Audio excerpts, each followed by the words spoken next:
এই আওয়ামী লীগের চ্যাপ্টারটা আমরা ক্লোজ করছি। ভবিষ্যতের উত্থানের যে কোনো সম্ভাবনাকে আমরা একদম নাই করে দিব। প্রিয় ছাত্রবাসী,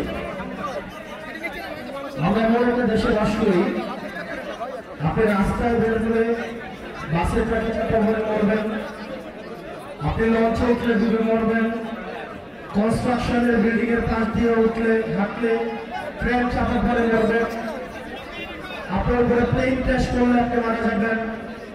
এগুলোতে যদি মারা না যান, আপনি কোভিডে মারা যাবেন, ডেঙ্গুতে মারা যাবেন, ম্যালেরিয়াতে মারা যাবেন, চিকিৎসার অভাবে মারা যাবেন। একটা রাষ্ট্র ব্যবস্থা আপনাকে নিরাপদ চলাফেরার অধিকার নিশ্চিত করতে পারে না। বাচ্চারা ক্লাস করছে, স্কুলে গিয়েছে, সেখানে হচ্ছে আমাদের দেশের বিমান বাহিনীর বিমান সেখানে প্র্যাকটিস করছে।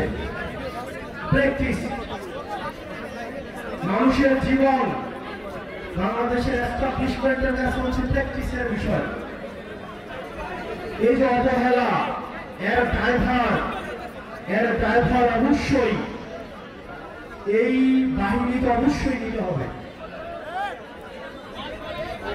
আমরা দেখলাম মাইলস্টোনের বিমান ক্র্যাশ হয়েছে, তারপরে সেখানে শিক্ষকদেরকে এবং শিক্ষার্থীদেরকে সেখানে ব্যাপকভাবে পিটানো হয়েছে। আমরা দেখলাম প্রশাসন যথাযথ, আমাদের একজন স্বাস্থ্যমন্ত্রী আছে বাংলাদেশে, চিনেন ওনাকে? উনি ডক্টর মোহাম্মদ ইউনূসের ভাই ব্রাদার কোথায় আসছে? ডক্টর মোহাম্মদ ইউনূসের সর্বপ্রীতির সবচেয়ে বড় এক্সাম্পল হচ্ছে স্বাস্থ্য উপদেষ্টা। সবসময় বলে আসছি, এই স্বাস্থ্য উপদেষ্টা এটার কোনো প্রয়োজন নাই। আপনারা দেখছেন আমার কোন ধরনের অ্যাক্টিভিটি? উনি যে বেতনটা নেয়, এই বেতনটা হারাম হবে। উনি যে গাড়িটা চলে সরকারের টাকায়, এটা হচ্ছে জনগণের সাথে বেমানি। এই স্বাস্থ্য উপদেষ্টাটা কোনো কাজের না, উনি কিচ্ছু বুঝে না।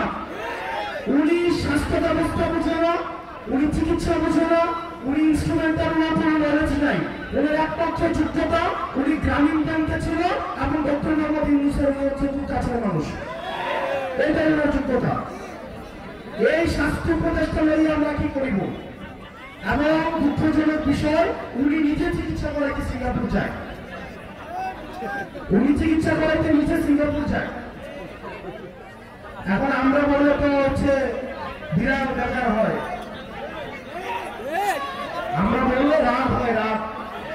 ওনাকে নিয়ে একটা কথা বলছিলাম, এরপর উনি আর আমাদের সাথে কোনো যোগাযোগ করে না।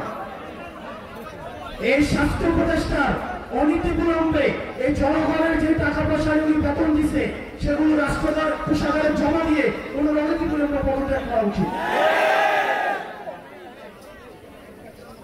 প্রিয় ছাত্রবাসী, আমরা এই বুদ্ধানের পরে রাষ্ট্রটাকে ঢেলে সাজাতে চাইছিলাম, কিন্তু দুঃখজনক বিষয়, আমাদের স্বাস্থ্য ব্যবস্থা আগের মতো, আমাদের আইন শৃঙ্খলা ব্যবস্থা আগের মতো। আপনি দেখবেন আমাদের দেশের সিভিলিয়ানরা কখনো হিরো হয় না, যার কারণে আমাদের এই যে মাহিরিন ম্যাডাম, যিনি এই মাইলস্টোন কলেজের 20 জন শিক্ষার্থীকে নিজে উনি উদ্ধার করেছেন, পরবর্তীতে উনি নিজের জীবন চলে গিয়েছে, উনি নিজে নিহত হয়েছেন। আমরা মাহিরিন ম্যাডামকে আমরা রাষ্ট্রীয়ভাবে আমরা যথাযথ মর্যাদা দিতে পারি না, এটা আমাদের ব্যর্থতা। এই সরকারের কাছে অনেক প্রত্যাশা ছিল, প্রত্যাশার পাড়ায় দিন দিন কমছে। দিন শেষে আপনাদের কাছে আহ্বান জানাবো, দলমত নির্বিশেষে আমাদেরকে ফেসিবাদের বিপক্ষে আমাদেরকে অবস্থান নিতে হবে। আপনারা গতকাল দেখছেন লাশের উপর দিয়ে এই আওয়ামী ফেসিবাদ আবার তারা হচ্ছে রাজনীতি করার চেষ্টা করেছে। আমরা ফেসিবাদ বিরোধী রাজনৈতিক দলগুলো সুতাহত, যারা বাংলাদেশকে ধারণ করে আমরা সুতাহত, কিন্তু আওয়ামী লীগ যদি ফেরার চেষ্টা করে তাহলে এই সব শক্তিতে পরিণত হয়ে এই আওয়ামী লীগের চ্যাপ্টারটা আমরা ক্লোজ করছি। ভবিষ্যতের উত্থানের যে কোনো সম্ভাবনাকে আমরা একদম নাই করে দিব। প্রিয় চট্টগ্রামবাসী, আপনারা সজাগ থাকতে হবে। বেশিরভাগ বিরোধী রাজনৈতিক দলগুলোকে ঐক্যবদ্ধ থাকতে হবে।